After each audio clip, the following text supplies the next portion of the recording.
बिस्मिल्लाहिर्रहमानिर्रहीम। मैं हूं मोहम्मद अफजल नासिर भट्टी और आप देख रहे हैं मेरी जंग डिजिटल। नाज़रीन, हम इस वक्त मौजूद हैं बसरपुरा कसूर में, जहां पर एक दुबई पलट नौजवान है जिसकी 3 माह कबल शादी हुई थी। उसको एक अताई डॉक्टर की तरफ से गलत इंजेक्शन लगा दिया गया, जिसकी वजह से उसकी जान चली गई। इस हवाले से हम उनके घर में मौजूद हैं। जो नौजवान फौत हुआ है एक अताई डॉक्टर के गलत इंजेक्शन लगा देने की वजह से, हम उनके घर में मौजूद हैं। उनके अहल खाना हमारे साथ मौजूद हैं, उनके भाई हमारे साथ मौजूद हैं। हम उनसे बात करते हैं कि ये हुआ क्या हुआ था, कैसे इंजेक्शन लगाया, उसको क्या बीमारी थी, वो कब उनके पास गया और कब रिएक्शन हुआ और कैसी हलाकत हुई उनकी। हाँ जी, क्या नाम है आपका? मेरा नाम हमीद, मोहम्मद हमीद। मोहम्मद हमीद जी। अच्छा, आप कहाँ रहते हैं? इतनी मेरी रहायश है 5 नंबर गली पसरपुरा में। 5 नंबर गली बसरपुरा में, कसूर में आप कसूर में रहते हैं। अच्छा, हाँ। तो क्या आपको हुआ जी? आपके भाई का नाम क्या था? अहमद अली। अहमद अली। हाँ। कितनी उम्र थी उसकी? उसकी उम्र ना 25-26 साल सी। अच्छा, ਉਹਦੀ ਕਿੰਨੀ ਉਮਰ ਸੀ ਮੁੰਡੇ ਦੀ? 25 ਸਾਲ ਸੀਗੀ ਸੀ। 25 ਸਾਲ। ਕੀ ਨਾਮ ਕੀ ਸੀ ਉਹਦਾ? ਅਹਿਮਦ ਅਲੀ। ਅਹਿਮਦ ਅਲੀ। ਹਾਂ। ਤੇ ਇਹ ਕਦੋਂ ਆਇਆ ਦੁਬਈੋਂ ਵਾਪਸ? ਇਹ ਦੁਬਈੋਂ ਆਇਆ, ਇਹ ਆਪਣਾ 12ਵੇਂ ਮਹੀਨੇ ਇਹ ਪਹਿਲੀਆਂ ਜਾਇਆ। 12ਵੇਂ ਮਹੀਨੇ ਆਇਆ? ਹਾਂ, 12ਵੇਂ ਮਹੀਨੇ ਸ਼ੁਰੂ ਤੋਂ ਹੀ ਆਇਆ। ਤੇ ਸ਼ਾਦੀ ਕਦੋਂ ਹੋਈ? ਸ਼ਾਦੀ ਸੀ ਉਹਦੀ ਆਪਣਾ 12ਵੇਂ ਮਹੀਨੇ ਹੀ, ਸ਼ਾਦੀ ਦੇ ਨੇੜੇ ਹੀ ਉਹਨੂੰ ਬੁਲਾਇਆ ਸੀ। ਅੱਛਾ। ਐਂਡ ਤੇ ਹੁਣ ਸ਼ਾਦੀ ਹੁੰਦੀ ਕੀਤੀ 3 ਮਹੀਨੇ ਹੋਏ ਨੇ। 3 ਮਹੀਨੇ ਪਹਿਲਾਂ ਸ਼ਾਦੀ ਕੀਤੀ ਹੈ। ਹਾਂ। ਤੇ ਕੀ ਮਸਲਾ ਬਣਿਆ ਕੀ ਸੀ ਅਸਲ? ਮਸਲਾ ਉਹਨੂੰ ਨਾ ਬੁਖਾਰ ਹੋਇਆ। ਇਹ ਕਦੋਂ ਦੀ ਗੱਲ ਹੈ? ਇਹ ਨਾ ਹੈਗੀ ਹੈ ਮੰਗਲ ਵਾਲੇ ਦਿਨ। ਇਹ ਮੰਗਲ ਲੰਘ ਗਿਆ? ਹਾਂ, ਮੰਗਲ ਲੰਘ ਗਿਆ। ਮੰਗਲ ਦੀ ਗੱਲ ਹੈ, ਸ਼ਾਮ ਵੇਲੇ ਟੀਕਾ ਲਵਾਇਆ ਸੋ। ਨਹੀਂ ਹੋਇਆ ਕੀ ਸੀ ਉਹਨੂੰ? ਇਹ ਹੋਇਆ ਸੀ ਬੁਖਾਰ ਹੋਇਆ ਸੀ। ਬੁਖਾਰ ਹੋਇਆ ਸੀ? ਬੁਖਾਰ ਹੋਇਆ। ਉਹਨੇ ਕਿਹਾ ਕਿ ਮੈਨੂੰ ਬੁਖਾਰ ਹੋਇਆ? ਬੁਖਾਰ ਹੋਇਆ। ਅੱਛਾ, ਫਿਰ ਕਿੱਥੇ ਗਿਆ ਉਹ? ਤੇ ਇੱਥੇ ਨਾ ਡਾਕਟਰ ਹੀ ਗਿਆ, ਡਾਕਟਰ ਰਸ਼ੀਦ। ਡਾਕਟਰ ਰਸ਼ੀਦ? ਹਾਂ। ਕਿੱਥੇ ਪੈਂਦਾ ਇਹ ਨਾ 6 ਨੰਬਰ 8 ਨੰਬਰ ਗਲੀ ਦੇ ਮੋੜ ਦੇ ਦੁਕਾਨ ਇਹਦੀ ਸਾਈਂ ਜਲਾਲ ਦੀ ਮਸਜਿਦ ਸਾਹਮਣੇ। ਇਹ ਪਸਰਪੁਰੇ ਹੀ? ਪਸਰਪੁਰੇ। ਉਹਦੇ ਕੋਲ ਚਲਾ ਗਿਆ? ਉਹਦੇ ਕੋਲ ਚਲਾ ਗਿਆ। ਅੱਛਾ ਜੀ। ਤੇ ਉੱਥੋਂ ਟੀਕਾ ਲਵਾਇਆ ਚੂਕਨੇ ਦੇ। ਅੱਛਾ ਜੀ। ਤੇ ਚੂਕਨੇ ਟੀਕਾ ਲਵਾ ਕੇ ਘਰ ਆ ਗਿਆ ਤੇ ਨਾ ਥੋੜੀ ਦੇਰ ਬਾਅਦ ਉਹਨੂੰ ਦਰਦ ਸ਼ੁਰੂ ਹੋ ਗਈ ਹੈ। ਅੱਛਾ, ਕਿੱਥੇ? ਚੂਕਨੇ ਦੇ ਲੱਗ ਜਿੱਥੇ ਇੰਜੈਕਸ਼ਨ ਲੱਗਿਆ ਦਰਦ ਸ਼ੁਰੂ ਹੋ ਗਈ? ਅੱਛਾ ਜੀ। ਤੇ 11:30 ਵਜੇ ਨਾ ਮੈਂ ਬਾਹਰੋਂ ਆਇਆ ਤੇ ਮੈਨੂੰ ਕਹਿੰਦਾ ਭਾਜੀ ਮੇਰੇ ਨਾਲ ਲੱਤ ਬੜੀ ਪੀੜ ਕਰਦੀ ਵੀ ਮੈਂ ਤੁਹਾਨੂੰ ਦੱਸਾਂ। ਉਸੇ ਰਾਤ ਹੀ 11:30 ਵਜੇ। ਮੈਂ ਕਿਹਾ ਪੁੱਤਰ ਕੀ ਆ, ਤੂੰ ਡਿੱਗਾ ਟੁੱਕਾ ਹੈ ਕਿ ਵੈਸੇ ਕੋਈ ਮਸਲਾ ਬਣੇ?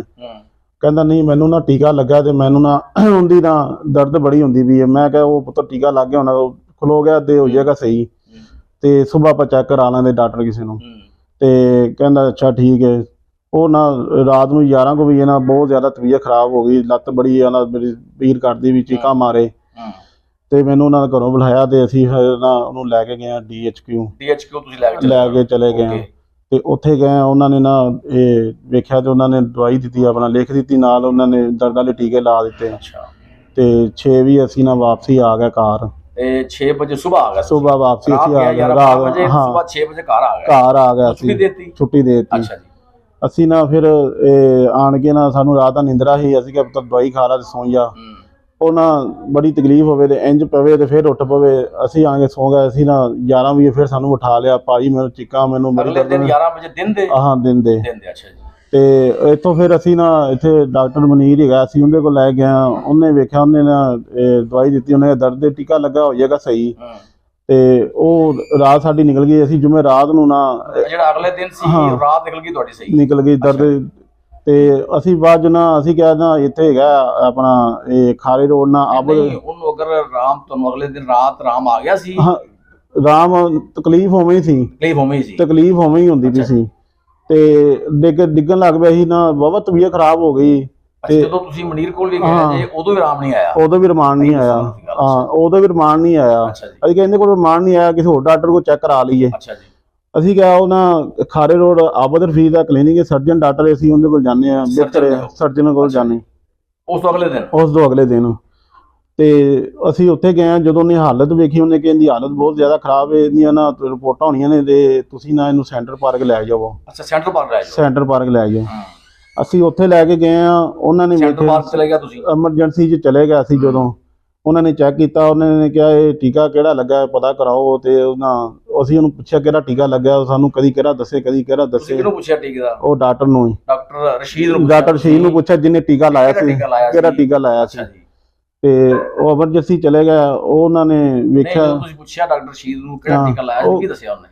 ਉਹ ਆਖੇ ਮੈਂ ਇਹ ਲਾਇਆ, ਦੂਸਰਾ ਲਾਇਆ ਆਪਣਾ ਲਿਕੋਸੀਨ ਲਾਇਆ ਤੇ ਉਹਦੀ ਦਰਦ ਮਤਲਬ ਰੋਕਣ ਬੁਖਾਰ ਵਾਸਤੇ ਲਾਇਆ ਤੇ ਉਹ ਲਿਕੋਸੀਨ ਲਾਇਆ ਮੈਂ, ਤੇ ਪਤਾ ਨਹੀਂ ਕਿਹੜਾ ਲਾਇਆ, ਉਹ ਸਾਨੂੰ ਲਾ ਬਿਹਤਰ ਜਾਣਦਾ।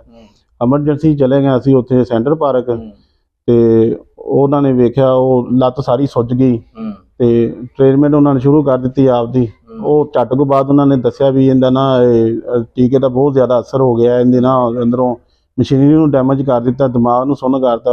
ਉਵੇਂ 2 ਘੰਟੇ ਬਾਅਦ ਉਹਨਾਂ ਨੇ ICU 'ਚ ਕਰ ਦਿੱਤਾ, ਨਾਲੀ ਲਾ ਦਿੱਤੀ। ਤੇ ਬਾਅਦ 'ਚ ਮੈਨੂੰ ਡਾਕਟਰ ਨੇ ਬੁਲਾਇਆ ਵੀ ਇਹਦੀ ਨਾ ਇਹ ਲੱਤ ਦੇ ਟੀਕਾ ਜਿਹੜਾ ਲੱਗਾ ਨਾ ਉਹਨੇ ਵੇਨ ਦੇ ਵਿੱਚ ਲਾ ਦਿੱਤਾ। ਉਹਨੇ ਕਿਹਾ ਵੀ ਜਿਹੜਾ ਟੀਕਾ ਲੱਗਾ ਹੈ ਉਹ ਵੇਨ ਦੇ ਵਿੱਚ ਲੱਗ ਗਿਆ, ਜਿਹੜੀ ਦਿਮਾਗ ਨੂੰ ਜਾਂਦੀ ਨਾ ਸਪਲਾਈ ਜਾਂਦੀ ਖੂਨ ਦੀ, ਉਹਦੇ ਵਿੱਚ ਲੱਗ ਗਿਆ। ਉਹਨੇ ਨਾ ਰਿਐਕਸ਼ਨ ਕਰ ਦਿੱਤਾ ਜਿਹੜਾ ਨਾ ਦਿਮਾਗ ਦੇ ਤੇ ਸਾਰੀ ਕੈਪੈਸਿਟੀ ਦੇ, ਉਹਨੇ ਨਾ ਦਿਲ ਦੀ ਧੜਕਨ ਬੰਦ ਹੋ ਗਈ 4-5 ਘੰਟਿਆਂ ਬਾਅਦ। ਇਹ ਤੁਹਾਨੂੰ ਡਾਕਟਰ ਨੇ ਦੱਸਿਆ? ਡਾਕਟਰ ਹਾਂ, ਟੀਕਾ ਗਲਤ ਲੱਗ ਗਿਆ, ਉਹਨੇ ਟੀਕਾ ਗਲਤ ਲਾਇਆ ਤੇ ਉਹ ਦਿਲ ਦੀ ਧੜਕਨ ਬੰਦ ਹੋ ਗਈ। ਅਸੀਂ ਪਰੇਸ਼ਾਨ ਹੋ ਗਏ। ਉਹਨਾਂ ਕੇ CPR ਦੇ ਕੇ ਹੁਣ ਅਸੀਂ ਚਲਾਣੇ ਪਏ ਇਹਨੂੰ, ਤੇ ਉਹ ਆਸਤਾ ਆਸਤਾ ਨਾਲ ਸਾਰੀ ਲੱਤ ਇੱਥੋਂ ਨਾ ਉਹਦੀ ਕਾਲੀ ਸ਼ਾਹ ਹੋ ਗਈ ਜਿੱਥੇ ਟੀਕਾ ਲੱਗਾ। ਤੇ ਉਹਨਾਂ ਨੇ ਕਿ ਫਿਰ ਸਾਨੂੰ ਉਹਨਾਂ ਨੇ ਬੁਲਾਇਆ ਵੀ ਇਹਦੀ ਨਾਲ ਲੱਤ ਕੱਟਣੀ ਪੈਣੀ ਹੈ। ਅੱਛਾ, ਲੱਤ ਕੱਟਣੀ ਪੈਣੀ। ਅਸੀਂ ਉੱਥੇ ਪਰੇਸ਼ਾਨ ਹੋ ਗਏ, ਯਾਰ ਸਾਡੇ ਨਾਲ ਕੀ ਬਣਿਆ। ਅਸੀਂ ਤਾਂ ਟੀਕਾ, ਅਸੀਂ ਕਿਹਾ ਡਾਕਟਰ ਸਾਹਿਬ ਇਹ ਟੀਕਾ ਲੱਗਿਆ। ਉਹਨੇ ਕਿਹਾ ਨਹੀਂ, ਟੀਕੇ ਨੇ ਜ਼ਹਿਰ ਫੈਲਾ ਦਿੱਤਾ, ਐਕਸਪਾਇਰ ਲਾ ਦਿੱਤਾ, ਪਤਾ ਨਹੀਂ ਕੀ ਕੀਤਾ ਉਹਨੇ, ਐਕਸਪਾਇਰੀ ਲਾਤਾ ਹੈ। ਉਹਨੇ ਕਿਹਾ ਡਾਕਟਰ ਸਾਹਿਬ ਨੇ ਕਿਹਾ, ਉਹਨੇ ਕਿਹਾ ਹੁਣ ਅਸੀਂ ਕਿਹਾ ਲੱਤ ਕੱਟ ਕੇ ਜਾਨ ਬਚਦੀ, ਜਾਨ ਬਚਾ ਦਿਓ। ਚਲੋ ਤੁਸੀਂ ਲੱਤ ਕੱਟ ਦਿਓ। ਹਾਂ, ਲੱਤ ਕੱਟ ਜਾਨ, ਅਸੀਂ ਕਿਹਾ ਜਾਨ ਬਚ ਜਾਵੇ। ਅੱਛਾ, ਉਹਨੇ ਚਲੋ ਠੀਕ ਹੈ। ਫਿਰ ਉਹਨਾਂ ਨੇ ਚੈੱਕ ਕੀਤਾ, ਉਹਨੇ ਕਿਹਾ ਅਗਰ ਇਹਦੀ ਲੱਤ ਇਹਨੂੰ ਫਰੋਲਾਂਗੇ ਨਾ, ਇੱਦਾਂ ਜਿੱਥੇ ਮਸਲਾ ਬਣ ਗਿਆ, ਇਹ ਪਤਾ ਨਹੀਂ ਕਿੱਥੋਂ ਦਿਨਾਂ ਫੈਲ ਗਿਆ, ਇਹ ਨਾਲ ਹੁਣ ਮੈਡੀਸਨ ਚਲਾਣੇ ਪਏ, ਅੱਲਾ ਕਰੋ ਦੁਆ ਵੀ ਬਿਹਤਰ ਹੋ ਜਾਵੇ। ਤੇ ਬਾਕੀ ਨਹੀਂ, ਉਹ ਬਾਅਦ ਹੌਲੀ ਹੌਲੀ ਮੂੰਹ 'ਚ ਖੂਨ ਆਉਣ ਲੱਗ ਪਿਆ ਉਹਦੇ ਨਾਲ। ਫੇਫੜੇ ਜਿਹੜੇ ਨਾ ਉਹ ਉਹਨਾਂ ਨੇ ਕਿਹਾ ਇਹਦੇ ਅੰਦਰੋਂ ਫਾਰਗ ਹੋ ਗਏ ਨੇ। ਅੱਛਾ, ਫੇਫੜੇ ਫਾਰਗ ਹੋ ਗਏ ਨੇ, ਗੁਰਦੇ ਵੀ ਫਾਰਗ ਹੋ ਗਏ ਨੇ, ਦਿਲ ਨਹੀਂ ਕਰਦਾ ਪਿਆ। ਦੁਆ ਕਰੋ ਅੱਲਾ ਦੇ ਘਰ 'ਚ। ਦਿਮਾਗ ਉਹ ਵੀ ਨਹੀਂ ਕੰਮ ਕਰਦਾ ਪਿਆ। ਉਹ ਜਦੋਂ ਵੇਖਿਆ ਸੀ ਉਹਦੇ ਬਲੱਡ ਆਇਆ ਸੀਗਾ, ਡਾਕਟਰ ਸਾਹਿਬ ਹੈ ਕਿ ਉਹਨੇ ਕਹਿੰਦੇ ਫੇਫੜੇ ਗਲ ਗਏ ਨੇ, 2 ਘੰਟੇ ਹੈਗੇ ਨੇ, ਦੁਆ ਕਰੋ ਬਸ ਅੱਲਾ ਹੀ ਜ਼ਬਰ ਦੇ। ਬਸ ਉੱਥੋਂ ਅਸੀਂ ਘਰ ਲੈ ਕੇ ਆ ਗਏ। ਨਹੀਂ ਤੇ ਉਹਨਾਂ ਨੇ ਉਹਨੂੰ ਐਮਰਜੈਂਸੀ ਰੱਖਿਆ, ਵੈਂਟੀਲੇਟਰ ਤੇ ਨਹੀਂ ਲਾਇਆ? ਨਹੀਂ, ICU ਦੇ ਵਿੱਚ ਅਸੀਂ ਜਾਂਦੇ ਨਾਲ ਹੀ 2 ਘੰਟੇ ਬਾਅਦ ICU ਦੇ ਅਸੀਂ ਚਲੇ ਗਏ ਹਾਂ। ICU 'ਚ ਚਲੇ ਗਏ ਹਾਂ ਅਸੀਂ। ਉੱਥੇ ਉਹਨਾਂ ਨੇ ਰਿਪੋਰਟਾਂ ਕੀਤੀਆਂ, ਸਾਰਾ ਕੁਝ ਕੀਤਾ। ਉਹਨੇ ਕਿਹਾ ਇਹ ਜਿਹੜਾ ਟੀਕਾ ਲੱਗਾ ਨਾ, ਇਹਨੇ ਅੰਦਰੋਂ ਸਾਰੀ, ਪਹਿਲੇ ਤੁਸੀਂ ਜਦੋਂ ਰਸਤੇ 'ਚ ਆਉਂਦੇ ਉਦੋਂ ਅਟੈਕ ਕਰ ਗਿਆ ਸਾਰਾ ਕੁਝ। ਅੱਛਾ, ਇਹ ਰਸਤੇ ਦੇ ਵਿੱਚ ਤੁਸੀਂ ਮਤਲਬ ਉੱਥੇ ਹੀ ਤੁਹਾਡਾ ਮਸਲਾ, ਇਹ ਜਿਹੜਾ ਸਾਰੀ ਮਸ਼ੀਨਰੀ ਉਹਨੇ ਡੈਮੇਜ ਕਰ ਦਿੱਤੀ। ਤੁਸੀਂ ਜਦੋਂ ਆਏ ਲੇਟ ਬੜੀ ਇੱਥੇ। ਤੁਸੀਂ ਕਿੰਨੇ ਦਿਨ ਰਹੇ ਉੱਥੇ? ਅਸੀਂ ਉੱਥੇ ਰਹੇ ਹਾਂ ਜੁਮੇ ਰਾਤ ਤੋਂ ਲੈ ਕੇ, ਤੇ ਅਸੀਂ ਨਾ ਇਹ ਕੱਲ 4 ਦਿਨ ਰਹੇ ਅਸੀਂ ਉੱਥੇ ICU ਦੇ ਵਿੱਚ ਹੀ। ਅਸੀਂ ਜਾਂਦੇ ਨਾਲ ਹੀ ਅਸੀਂ ICU 'ਚ ਚਲੇ ਗਏ ਹਾਂ। ਫੌਤ ਕਿਸ ਦਿਨ ਹੋਇਆ? ਫੌਤ ਹੋਇਆ ਇਹ ਕੱਲ ਹੋਇਆ। ਹਾਂ, ਕੱਲ ਹੋਇਆ ਫੌਤ। 17 ਤਰੀਕ ਤੇ ਅਸੀਂ ਗਏ ਹਾਂ, ਤੇ ਕੱਲ ਮੇਰਾ 24 ਤਰੀਕ 23 ਤੇ ਕੱਲ ਅਸੀਂ ਲੈਣ ਦਾ ਵਾਪਸੀ, ਕੱਲ ਪਰਸੋਂ ਰਾਤ ਨੂੰ ਅਸੀਂ ਕੱਲ ਅਸੀਂ ਜਨਾਜ਼ਾ ਪੜਿਆ ਤੇ ਪਰਸੋਂ ਰਾਤ ਅਸੀਂ ਵਾਪਸੀ ਲੈ ਆਏ ਹਾਂ। ਅੱਛਾ, ਕੁੱਲ ਅੱਜ ਸਨ। ਅੱਛਾ, ਹੁਣ ਤੁਹਾਡਾ ਦੱਸੋ ਮੁਤਾਲਬਾ ਕੀ? ਸਾਡਾ ਮੁਤਾਲਬਾ ਹੈ ਜਿਹੜੀ ਤਕਲੀਫ ਸਾਡੇ ਭਰਾ ਨੇ ਬਰਦਾਸ਼ਤ ਕੀਤੀ ਹੈ ਅਸੀਂ ਜਾਣਦੇ ਹਾਂ, ਤੇ ਜਿਸ ਤਕਲੀਫ ਦੇ ਨਾਲ ਉਹਦੀ ਮੌਤ ਵਾਕਿਆ ਹੋਈ ਹੈ ਉਹਨੂੰ ਵੀ ਇੰਨੀ ਸਜ਼ਾ ਮਿਲਣੀ ਚਾਹੀਦੀ ਹੈ। ਇਸ ਫਾਂਸੀ ਤੱਕ ਨਹੀਂ ਜਾਣਾ ਚਾਹੀਦਾ ਜੇ ਸਾਡਾ ਭਰਾ ਨੇ ਮੌਤ ਦੇ ਮੂੰਹ 'ਚ ਘੱਲਿਆ। ਅਸੀਂ ਤੁਹਾਨੂੰ ਕੀ ਦੱਸੀਏ ਕਿਸ ਤਕਲੀਫ ਦੇ ਵਿੱਚ ਅਸੀਂ ਲੱਗੇ ਫਿਰਨੇ ਹਾਂ। ਅਸੀਂ ਉੱਥੇ 6 ਦਿਨ 5 ਦਿਨ ਉੱਥੇ ਰਹੇ ਹਾਂ, ਰੋਜ਼ ਅਸੀਂ ਜੀਣੇ, ਰੋਜ਼ ਮਰਦੇ ਸਾਂ। ਉਹਨੇ ਸਾਡੇ ਭਰਾ ਨੂੰ ਤਕਲੀਫਾਂ ਦੇ ਵਿੱਚ ਟੀਕੇ ਨੇ ਇੰਨਾ ਅਸਰ ਕੀਤਾ, ਇਹਨੂੰ ਕੜੀ ਤੋਂ ਕੜੀ ਸਜ਼ਾ ਮਿਲਣੀ ਚਾਹੀਦੀ ਹੈ ਇਸ ਡਾਕਟਰ ਨੂੰ। ਤੇ ਤੁਸੀਂ ਕੋਈ ਦਰਖਾਸਤ ਦਿੱਤੀ ਹੈ ਡਾਕਟਰ ਦੇ ਖਿਲਾਫ ਕਾਰਵਾਈ ਵਾਸਤੇ? ਗਵਰਨਮੈਂਟ ਨੇ ਖਿਲਾਫ ਕਾਰਵਾਈ ਕੀਤੀ ਕੋਈ? ਗਵਰਨਮੈਂਟ ਦੇ ਉਹ ਦਿੱਤੀ ਹੈ ਔਰ ਤੇ ਉਹਦੇ ਤੇ ਕਾਰਵਾਈ ਨਹੀਂ ਹੁੰਦੀ ਪਈ। ਅਸੀਂ ਸੁਣਾਈ ਨਹੀਂ ਹੋਣੀ। ਅਸੀਂ ਸਾਡੀ ਦਰਖਾਸਤ ਇਹ ਹੋਵੇ ਮਤਲਬ ਉਹ ਨਹੀਂ, ਅਸੀਂ ਮਦਈ ਬਣੀਏ ਤੇ ਉਹਦਾ ਸਾਰੀ ਪੈਰਵਾਈ ਕਰੇ ਗਵਰਨਮੈਂਟ। ਸਾਡੀ ਅਪੀਲ ਹੈ ਤੇ ਜਲਦੀ ਤੋਂ ਜਲਦੀ ਗ੍ਰਿਫਤਾਰ ਉਹਨੂੰ ਕਰਨ। ਤੇ ਉਹ ਇਹ ਉੱਥੇ ਨਹੀਂ ਕੀਤਾ ਲਈ ਉਹਨੂੰ। FIR ਹੋ ਗਈ? FIR ਉਹ ਪਤਾ ਨਹੀਂ ਗਵਰਨਮੈਂਟ ਨੇ ਕੀਤੀ ਉਹ ਜਿਹੜੀ ਹੋਈ ਹੈ, ਤੇ ਉਹਦੇ ਤੇ ਪਤਾ ਨਹੀਂ ਕੀ ਲਿਖਿਆ, ਤੇ ਉਹਦੇ ਮਤਈ ਅਸੀਂ ਬਣਨਾ ਚਾਹਣੇ ਹਾਂ।